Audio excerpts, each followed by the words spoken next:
Bilis! Kunin mo yung parang gising sa baba! Susunod si Eric! Saan mo?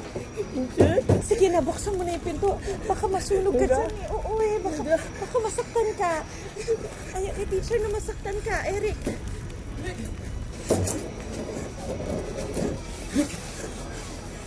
Dito mo na, teacher.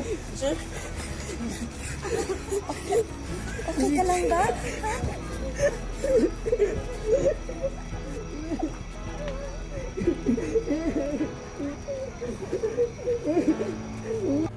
Pasensya ka na. Alam mo naman na ikaw lang ang pinapakinggan ng batang yun. Walang anuman ho yun.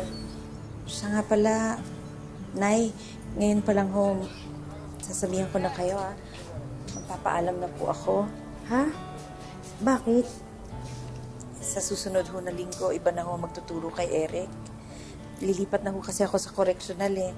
May pagkakataon kasing turuan ko yung mga nare-rehabilitate sa kanilang institusyon. Ha? Naku, sigurado ka, Tits?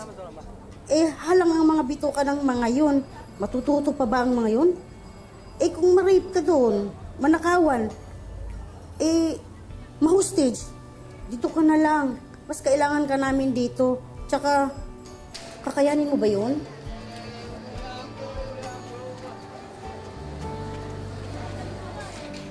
Isa raw sa namumukod tanging katangian ng SPED teacher na si Teacher Helen ay ang kanyang abilidad na kunin ang tiwala ng kanyang mga estudyanteng may special needs.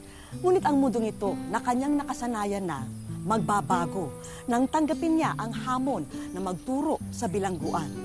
Ito na kaya ang pinakamatinding leksyon na kanyang haharapin? Saksihan po natin ang paghihirap na pagdaraanan ni Teacher Helen sa loob ng piitan. Ako po si Vicky Morales at ito po ang Wish Ko Lang.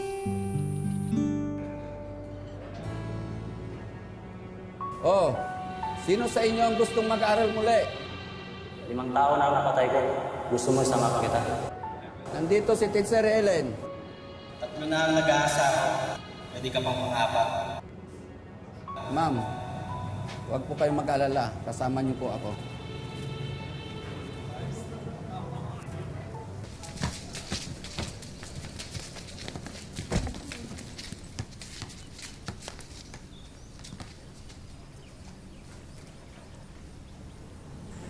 Magandang hapon sa inyong lahat. Ako pala yung guru ninyo. Teacher Helen na lang tawag niyo sa akin. Gusto ko sana kasing makilala kayong mas mabuti. Sinong gustong magsimulang magpakilala? Ako nga po pala si Redentor, 46, double murder. 30 taon na ako nakakulong. Ako po pala si Bentong, 37 taong gulang. Nang rape, 5 taon nang nakakulong. Itay na yan! Baka gusto mong... Tama na yan. Ikaw naman, Ma'am, ako nga po pala si Pinyong, alias Mr. Pogi. Paratang nila sa akin, Achay Killer. Magaling ka sa pangingitnap. sandali. Okay. Sila pare. Okay na yan. Okay pare. Oo. Sila. Yung... Ikaw naman, yung... Nasa gitna, dun sa likod na likod. Anong pangalan mo? Joy. Iyak ka pa? Hindi pa sabihin ko bakit ka nandito. Problema ka ba, ha? Wala akong problema nga ito, may plema. Sige, balik na tayo ha. Butchoy, may gusto ka pa bang ibang sabihin? Kahit na ano, para lang mas lalo tayong magkakilanlan. Nanakaw ako. Nanakaw. Susunod, gagraduate na yan sa pagiging murder. O sige, magsisimula na tayo ha. Ano po ba ituturo niyo sa amin? Kahit na anong kailangan nyo para makapagsimula at makapag-umpisa ng tama ulit. Tuturuan niyo po ba kami paano makatakas dito? Pwede rin, pre. Siguro, mag-umpisa muna tayo sa arithmetic.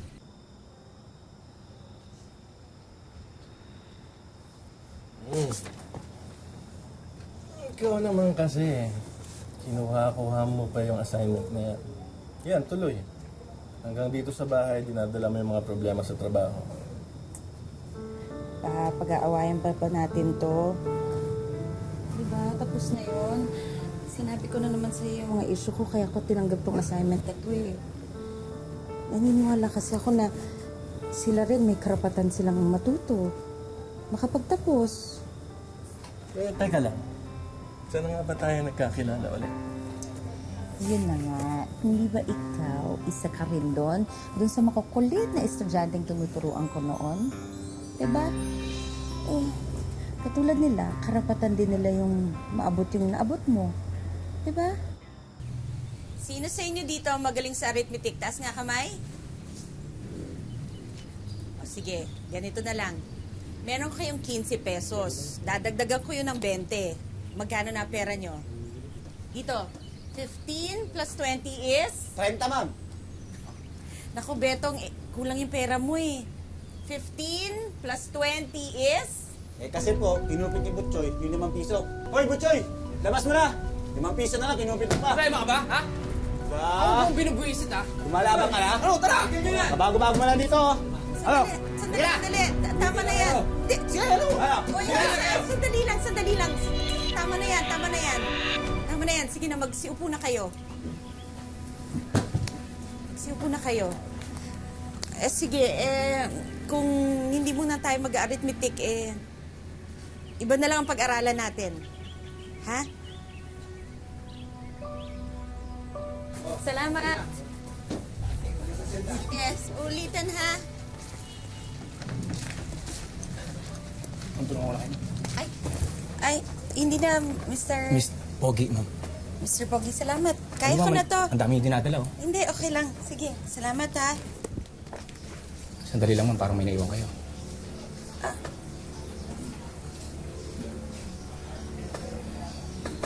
Ang alam niyo, kahit matanda na kayo, may asim pa rin kayo. Parang ang sarap niyong pakinggan. Parang kahit saan kayo magpunta, bubuhatin mo kayo, ma'am. Ihatid ko kayo kahit saan.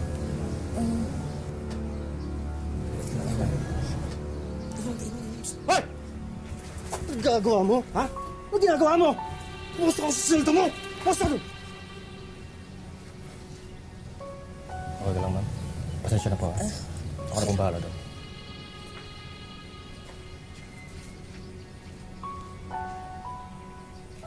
Chong, ano? Tuloy na plano? Baka naman oras ka na kayo, DJ. Olats? Ay, ma'am. Kung nakita yung tingin sa akin ni ma'am, napakalagkit. Panalong panalo. Olats. Isa pa may plano ba akong di natuloy? Paulugin ko lang ang loob niya. Tulog na loob niya sa akin. Hindi tayo atake. Kosa, tatlo kami mamaya.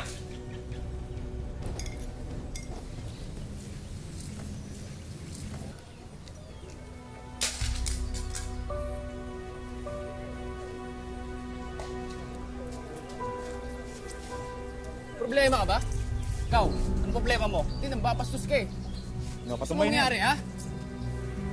Ano? Tara, suntukan na lang. Suntukan. Tatayan na lang! Oh, 5 sigarilyo. tapos na ako 5 sigarilyo. Dito ako na isa. Dalawa sa'yo. Oh, sige. Yapot mo na. Kosa, tatlo sa'yo, ha?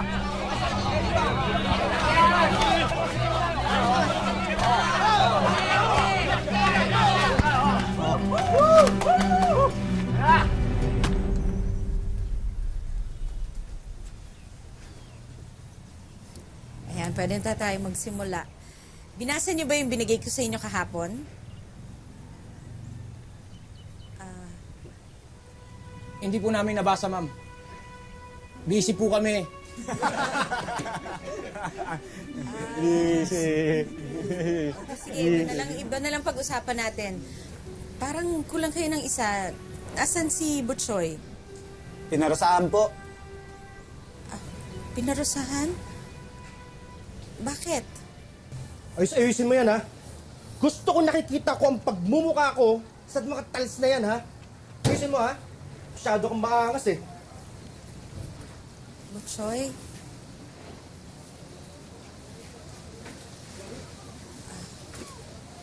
Butchoy, pwede ba tayo mag-usap? Gusto ko lang kasing malaman bakit ka napasama sa gulo eh. Nalit nila ako eh. Gagawin ko. Alam mo namang hindi solusyon ng away, di ba? Hindi away.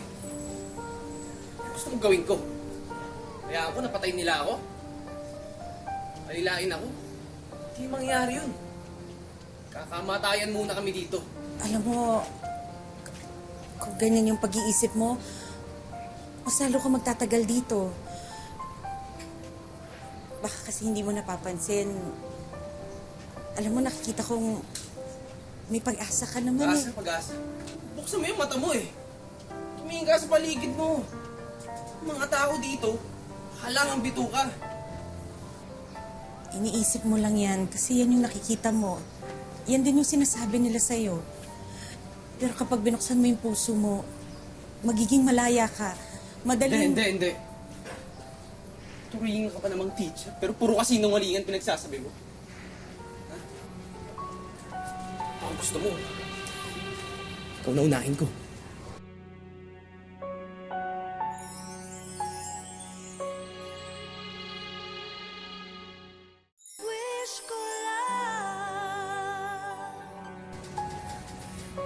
Kayo ko sa lahat yung makulit eh.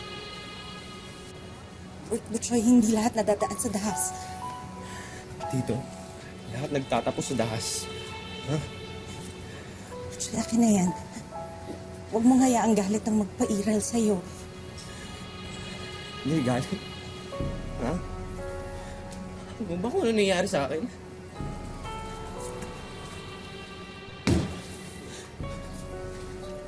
Nakakaulang naman ako eh. Sino naman ako pumatay? Nagnakaulang! Tingnan mo ang ginawa nila sa akin. Sinapo nila ako dito kasama ng mga demonyong yan. Alam mo, buti na pumatay na rin ako para magsama-sama na kami dito sa pertong to. Butchoy, yung impyernong sinasabi mo, nasa utak mo lang yan eh. Sino ka ba para paniwalaan ko? Ha? Mga alam mo sa buhay ko, hindi ako maniniwala sa'yo. Hindi man kita kilala. Pero nakikita ko yung mga pangarap mo. Sinungaling! Sinungaling ka! Hindi naman ako nagsisinungaling. Alam mo ba, ang asawa ko, dati rin katulad mo. Kaya naniniwala ako na meron pa kayong pag-asang magbago. Hindi totoo yan. Butchoy.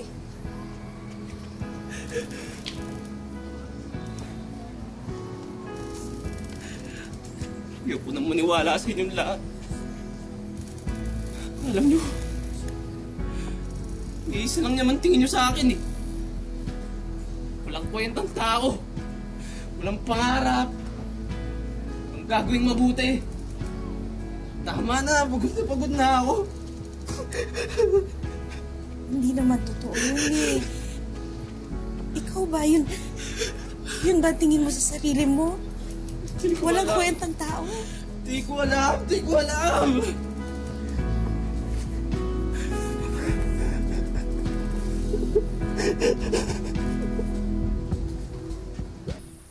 Naniniwala si Teacher Helen na hindi dapat pagkaitan ng pag-asa ang kanyang mga estudyanteng minsang naligawang landas. At isa na rito ang bagitong si Butchoy, na bagamat puno ng galit at puot ang puso, pilit pa rin siyang ginagabayan ni Teacher Helen upang muling mahanap niya ang tamang daan. Pangalawang klase natin gagawin yung pagpaplano natin. Chong, sigurado ka ba makakatakas tayo sa balak mo? Nagawa na nga yun, di ba? Di ba nakatakas naman sila? Kasama nila yung mga kulang. Pero napatay sila, di ba? Hindi ba naman mga tanga? Foreigner yung stage nila. Kaya dadali natin yung picture na to. Hindi na tayo niluluto. Balitaan ko bukas magkakaroon ng gulo sa kabilang dulo. Yung dalawang pangkat. Sa dalawang klase na at gagawin yung pagpupulong natin. Ate, tingin mo. Problema ka?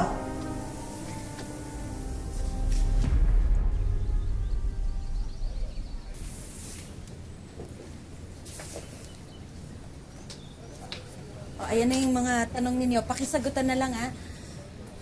Mayor, ay, pwede ho ba akong mag-CR lang? Kanina pa ho kasi ako ihingi eh. Sige, walang problema. Ako na ba? Salamat po. Ayos.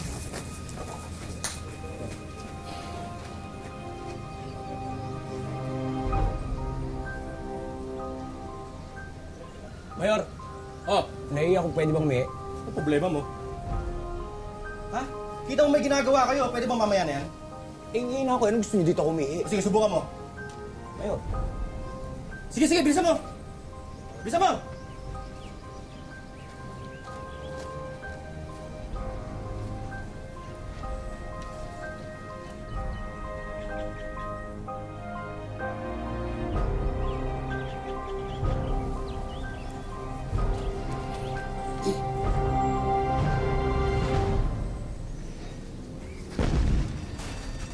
Ano yun? May kaguluhan sa silda. Bilang! Bilang isa! Bilang dalawa! Alisin niyo! Bilang ba? Bilang anim. Bilang ito! Bilang walo. Bilang jam! Bilang gampo! Nabig isa! Huling bilang, sir! Mayor! Oh! Kulang na isa! Sino lumamana? Sino lumamana sa inyo? Ewan, malay namin sa'yo. Ikaw naman ang bantay dyan eh. Ano? Ito kumaro sa ritmiti. Bastos ka! Wala kang respect! Ang bastos nito eh!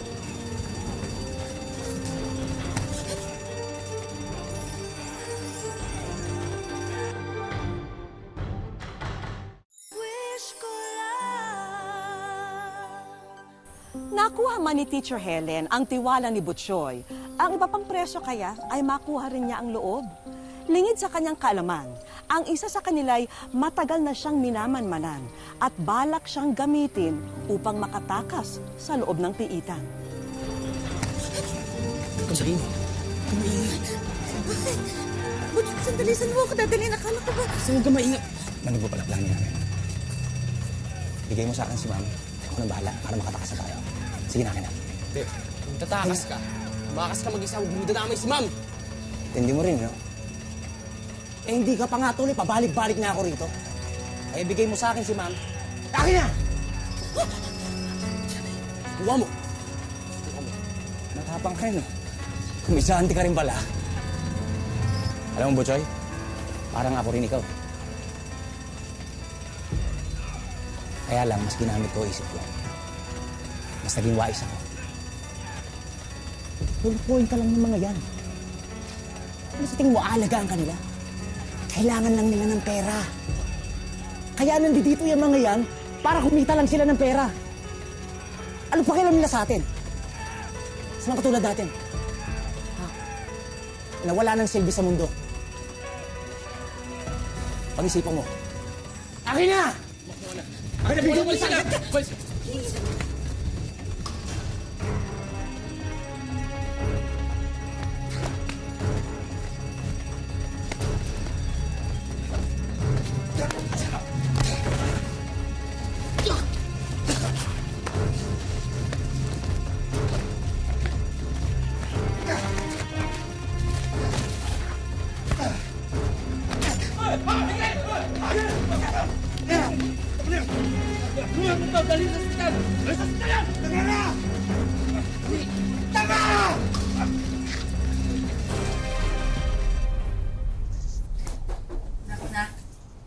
Ay, ma'am, kayo po pala. Pasok po. Po kayo. Kumusta ka na? Ito, butas-butas pa rin po. Magpagaling ka kaagad, ha? Alagaan mo yung sarili mo. Oo naman, ma'am. Alam niyo naman pong sumusunod naman po ako sa inyo eh. Salamat pala sa pagligtas mo sa akin, ha? Wala po yun. Ako nga po dapat magpasalamat sa inyo. Binago niyo po ang buhay ko. Anong plano mo pagkalabas mo dito? Siguro hindi ko na lang po ulitin yung mga maling nagawa ko dati. Ngayong natuto na rin po ako. Alam mo, dahil dyan, meron akong sorpresa para sa'yo. Presa po. Alam ko kasi, hindi ka naka-attend ng graduation mo. Kaya ito diploma mo.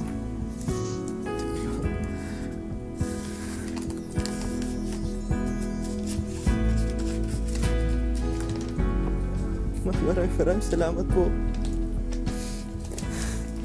Congratulations. High school graduate ka na. Thank you, Ma'am. Maraming salamat po. Sobrang laking tulong po sa akin ito. Nakagraduate na ng high school si Butchoy, habang si Teacher Helen nadestino naman sa iba uling paaralan. Alam mo, teacher, believe ako sa'yo. Kasi kung ako yan, mag-walkout na ako. Sa kulit ng mga yan, sakit sa ulo eh. Hindi lang naman kailangan pasensya ang pagtuturo sa kanila eh. Kailangan ginagamitan din ng puso. Kaya nga ang first lesson sa pagtuturo, dapat iparamdam mo sa kanila, sa puso nila, na ang hangarin mo talaga ay mapabuti ang buhay nila. Ang hirap naman. Ganyan talaga. Sino ba naman nagsabing madaling maging guro? Okay. Halika na. Sige.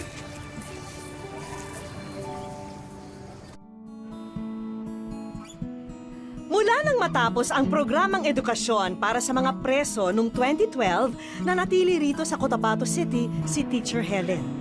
At sa mataas na paaralan naman na ito, sa RH10 matatagpuan ang ating bida na pinagpapatuloy ang kanyang bukasyon.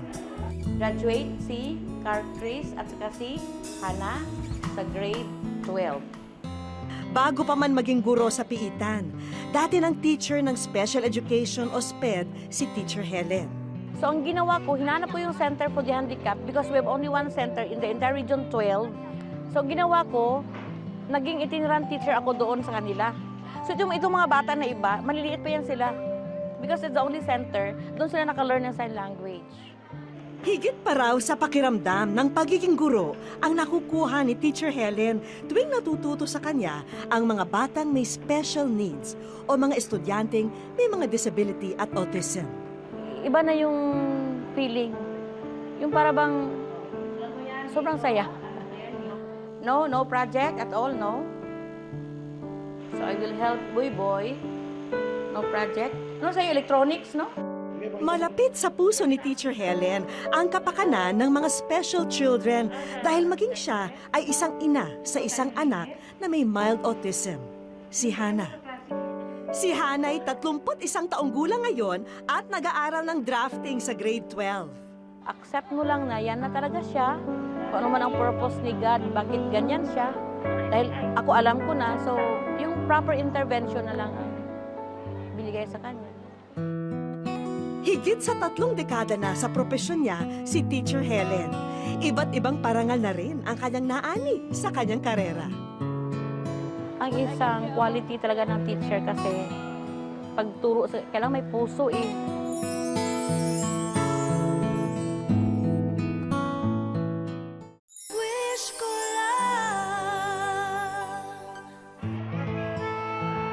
Panibagong araw na naman sa paaralan at tulad ng dati, diretso sa silid-aralan ng SPED si Teacher Helen. Na-prepare na sila. O ma'am, kayo naman ang mag-follow ng instruction sa Pisara, ha? Panoorin mo ito, Teacher Helen. Ganun. Where did you get your TV? You brought it?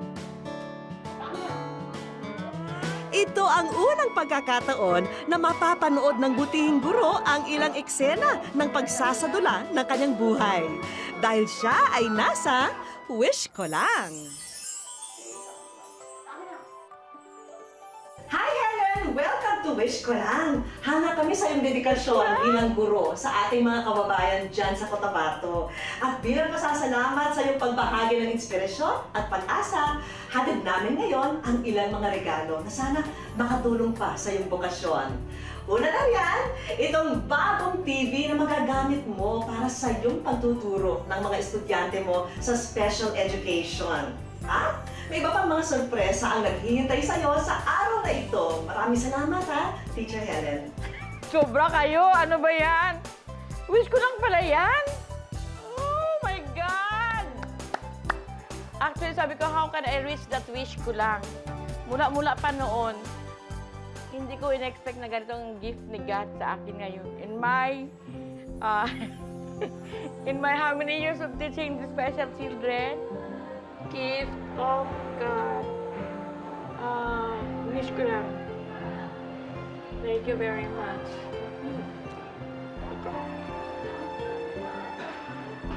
Thank you, God.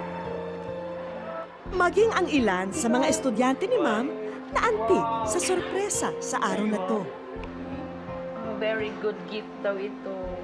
Very good gift. Okay. GMA is only an instrument. Huh? Parang instrument for giving us this. Because all these things come from God. Sunod lang kay Teacher Helen dahil aapaw pa ang sorpresa sa likod ng pintong ito. Magluto-luto na. Magluto tayo! Very good. Oh my God.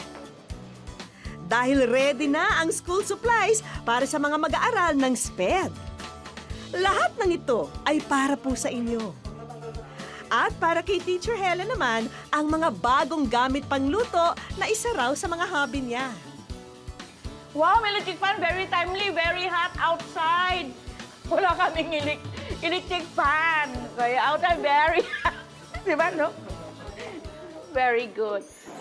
Thank you very much.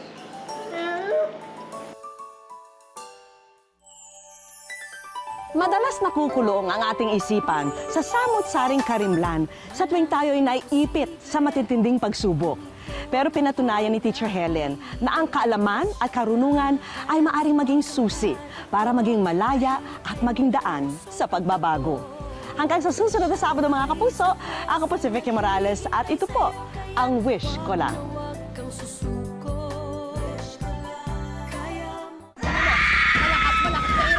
Mahal, konti na lang kaya mo yan. Kaya mo yan. Ini mo. Ay, medyo tatay na ako. Bakit hindi ko narinig yung anak ko? Hindi siya umiiyak!